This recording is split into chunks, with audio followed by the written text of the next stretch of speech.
Hi hello everyone, welcome back to channel. இன்றைக்கி நம்ம எங்கே போயிட்டுருக்கோம் அப்படின்னா சிக்கிம் போயிட்டுருக்கோம். இப்போ திருப்பூர்லேருந்து ட்ரெயினில் காட்பாடி வரைக்கும் வந்துட்டோம். ஸோ எங்கள் ட்ரெயின் பார்த்தீங்கன்னா 5 hours டிலே அப்படிங்கிறனால ரீட்டைரிங் ரூமில் ஒரு ரூம் புக் பண்ணிக்கிறோம். ஸோ இந்த ப்ராசஸ் நிறைய பேருக்கு தெரியாது. நீங்கள் உங்கள் பிஎன்ஆர் நம்பர் வச்சுட்டு ஐஆர்சிடிசி ஆப்பில் போனீங்க அப்படின்னா ரீட்டைரிங் ரூம்ஸ் அப்படின்னு சொல்லி ஒரு ஆப்ஷன் காமிக்கும். ஸோ நாங்கள் எங்கள் வந்த ட்ரெயின் நம்பர் அந்த பிஎன்ஆர் நம்பர் யூஸ் பண்ணி இங்கே ஒரு சிங்கிள் ரூம் புக் பண்ணிக்கிறேன். ஸோ இதோட காஸ்ட் பார்த்தீங்கன்னா இங்கே போட்டிருக்கு பாருங்கள். இது ரொம்பவே ஒரு சீப்பான ஃபெசிலிட்டி தான். நிறையா பேர்த்துக்கு தெரிய மாட்டேங்குது. இங்கே பார்த்தீங்க அப்படின்னா ஏசி நான் ஏசி இது எல்லாத்துக்கான ப்ரைஸ் டீட்டெயில்ஸ் எல்லாமே இருக்குது. டார்மெண்ட்ரி இருக்குது. இது எல்லாமே 24 ஹவர்ஸ்க்கான ப்ரைஸ். நீங்கள் இப்போது ஒரு 11 o'clock செக்இன் பண்ணிட்டீங்கன்னா நாளைக்கு இந்த டைம் வரைக்கும் நீங்கள் இந்த ப்ரைஸில் இங்கே ஸ்டே பண்ணிக்கலாம். ஸோ இந்த ஒரு ஃபெசிலிட்டி கவர்மெண்ட் கொடுத்துருக்கிறது ரொம்பவே ஒரு யூஸ்ஃபுல்லான ஃபெசிலிட்டி. எல்லாருமே கண்டிப்பாக யூஸ் பண்ணுங்கள். இப்போ வாங்க நாங்கள் என்னோடய ரூமை காமிக்கிறேன். இது ஒருத்தர் தங்க வேண்டியது தான். பட் ஆனால் பேக்கெல்லாம் வச்சுருக்கோம். இது யாருமே தங்கலை. ஸோ என் ரூமை காமிக்கிறேன். இங்கே பாருங்கள். இதில் நிறையா இருக்குது. ஏசி ஒரு லைனில் இருக்குது, நான் ஏசி இருக்குது. ஸோ இதுதான் பார்த்தீங்க அப்படின்னா இப்போது நாங்கள் தங்கியிருக்க ரூம். இங்கே ஒரு டேபிள் கொடுத்துருக்குறாங்க.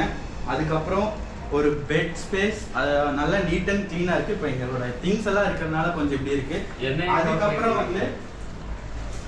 அதுக்கப்புறம் இங்கே வந்தீங்க அப்படின்னா டாய்லெட்டும் இருக்குது.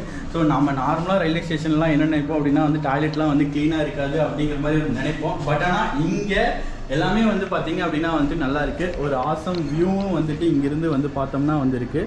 ஸோ இந்த ரூமோட ப்ரைஸ் எவ்வளோ அப்படின்னா பர் டேக்கு 234 rupees இன்க்ளூடிங் ஜிஎஸ்டி. ஒன் டேக்கு இதோட ப்ரைஸ் 200 rupees. அதுக்கப்புறம் ஜிஎஸ்டி. ஸோ கண்டிப்பாக நீங்கள் லாங் ட்ராவல் பண்ணுறீங்க அப்படின்னா ஒரு கனெக்ஷன் ட்ரெயினுக்கு வெயிட் ஆகுது அப்படின்னா இந்த ஒரு ஃபெசிலிட்டியை நீங்கள் கண்டிப்பாக யூஸ் பண்ணுங்கள். அப்படிங்கிறதுக்காக தான் இந்த வீடியோவில் இதை மென்ஷன் பண்ணுறேன். ஒரு வழியாக பார்த்தீங்கன்னா ட்ரெயின் 5:20க்கு காட்பாடி ஸ்டேஷன் ரீச் ஆயிடுச்சு. ஸோ நம்மளை மாதிரி நிறையா பேர் வெயிட் பண்ணிகிட்டு இருந்தாங்க ட்ரெயினுக்கு. அதில் சில ஆர்மி பீப்புள்ஸ்லாம் அவங்களோட ஃபேமிலியோடு இருந்தாங்க. ஸோ நிறையா திங்ஸ் இருந்ததுனால அவங்களுக்கும் கொஞ்சம் ஹெல்ப் பண்ணிவிட்டு ஏற்றி விடுறதுக்கு.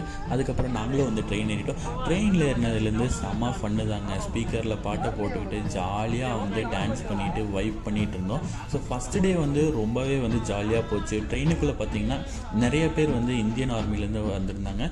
ஸோ அவங்கக்கிட்டலாம் பேசிகிட்டு இருந்தோம். அதில் தமிழ் மலையாளிஸ் இவங்கெல்லாம் இருந்தாங்க. ஸோ அவங்கக்கிட்டலாம் அவங்களோட எக்ஸ்பீரியன்ஸ், அவங்க எங்கெங்கெல்லாம் வேலை செஞ்சுருக்காங்க, ஸோ எவ்வளோ நாள் வேலை செய்கிறாங்க, அந்த மாதிரி நிறைய எக்ஸ்பீரியன்ஸ் எல்லாம் கேதர் பண்ணோம். இது ஒரு ரொம்பவே ஒரு புது அனுபவமாக இருந்துச்சு. நைட்டு பார்த்தீங்கன்னா 10-10:30க்கெல்லாம் எல்லாருமே படுத்து தூங்க ஆரம்பிச்சிட்டாங்க.